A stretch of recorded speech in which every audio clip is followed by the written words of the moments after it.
We're going to talk some business stuff today. I'm back to talk about why board of direct. A lot of you out there are looking to start companies, and when you start your first company or your second, whenever, doesn't matter how much experience you have, you might think you need a board of directors, and somebody's going to convince you. If you're talking to investors, they'll talk to you about joining the board, and you hear it a lot, and you start to think it's normal. A board of directors is a good thing. I'm here to tell you that don't do it. Don't do it. Board of directors is basically a governing body that can kick you out of your own company. And unless you structure it a certain way and you have really good lawyers, most startup entrepreneurs don't. I'm married to an attorney, so I have an advantage there. But boards of directors are pretty useless. They don't know shit about your company. They try to run it even without being involved in it in the day to day. They all have other jobs. Most of them aren't even very involved in your company as far as being a stockholder. Sometimes you might have to have them be an investor, or you might just put somebody up there that looks like a great name. Next thing you know, you've got politics, power struggles, and assholes trying to steal your company from you. And that's what's happening with Twitter.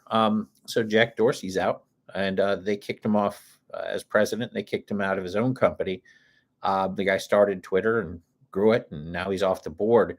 And came out today supporting Elon. But that's the way the boards work. So for those out there thinking about it, don't do it. I would be more prone to have my board of director be a DAO and run it as a decentralized group of community members through a DAO. So that way it can all be DAO is a decentralized autonomous organization, but that way you can have the community at large make good decisions for all the people that are stockholders, in this case coin holders of an entity. They actually have votes based on the parameters of how much they own. But you tend to get a much wider swath and much better decisions that way. But either way, I wouldn't do that for a tech company that's my baby. If you believe in yourself, you just don't get a board. Anyone tries to get you to start a board, tell them no, thank you, and move on. There's enough other people. If you have a good idea, you don't need that in your life. So DAOs, the decentralized autonomous organizations, could also actually technically be used to buy Twitter. If you were to put together a structured function of a DAO, it would allow individuals from all over the world to put in for the common purpose of buying Twitter.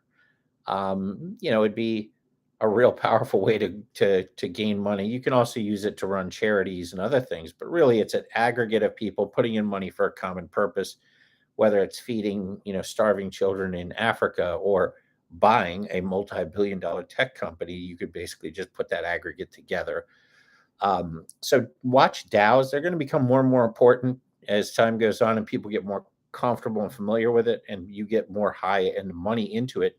The more larger scale money people understand about it, the more that money will actually come in the long run. So that's actually happening now. I actually have been seeing a lot of money pouring into DeFi. I think 33% of all venture money has been going into DeFi, which is short for decentralized finance. Now, my background's banking. So decentralized finance are mostly financial instruments that just avoid the middleman. That's the best and easiest way to put it. So Coinbase has some decentralized finance functions. HapPhi is going to have some decentralized finance functions. It's funny. I'm building all these smart contracts to be able to automate the distributed money and all these payment processing pieces so that technically you could order any good or service existing like an actual car or house or as well as something that doesn't really exist in a physical point like an NFT, like your digital picture of an NFT, not that a car can't be an NFT, but a digital representation of art, for example. So I've got all these different functions in there. I never actually thought about classifying us as a DeFi company because I really don't want money from outside sources. But a lot of the stuff we're building on the smart contract side and on the payment processing side are DeFi based elements that just avoid having to go through a middleman. Now, if they change the stablecoin aspect to be able to go through banks, that alters a little bit, but it's still a DeFi product. So we are building an entire NFT marketplace. We're going to tie in for a lot of the functionality through probably an OpenSea to start, especially now that they're taking Solana. so that we can keep the costs low. My personal opinion is Ethereum is dead. They just don't know it yet. Ethereum is the biggest by far, network of different bridges and tools and everything else, to do with the smart contract world. They were the first. They're the most well established. They're also too expensive, and the security is terrible. Whenever you're doing ERC20 transfers or bridging from one network to another, hackers are getting pretty good at penetrating those and swiping large amounts of tokens. I think I read again that happened to another Ethereum bridge today. It's starting to happen all the time because the technology is just not there to be able to handle the security between networks, and nobody wants to use Ethereum because they're too expensive. So you'll try to jump off layer two and jump away from Ethereum and then jump back later. It's just asking for trouble. We're just going to stick with one blockchain. I'm not going to try to go reinvent the wheel.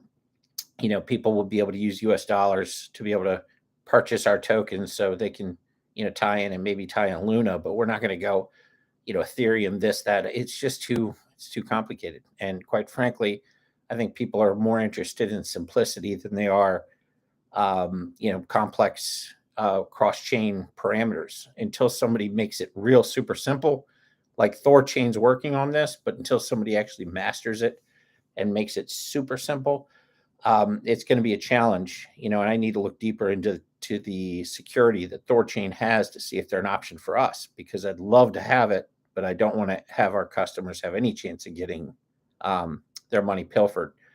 So yeah, we HapPhi is a DeFi company, and you're going to see more and more money flying into that. We're not going to be taking it, not for the time being. I want to get this product out, get it out to the masses, start making you in the community money, and build this thing the right way, with good quality people, good quality product that makes getting onto the blockchain easier and provides a ton of value. I think that's a winning formula. So we'll come back and talk more about some other more complex issues as this evolves. But I wanted to give some thoughts on boards, DAOs, and DeFi today. And hope everybody has a fantastic day. Be happy, and we'll do this again tomorrow. Thank you.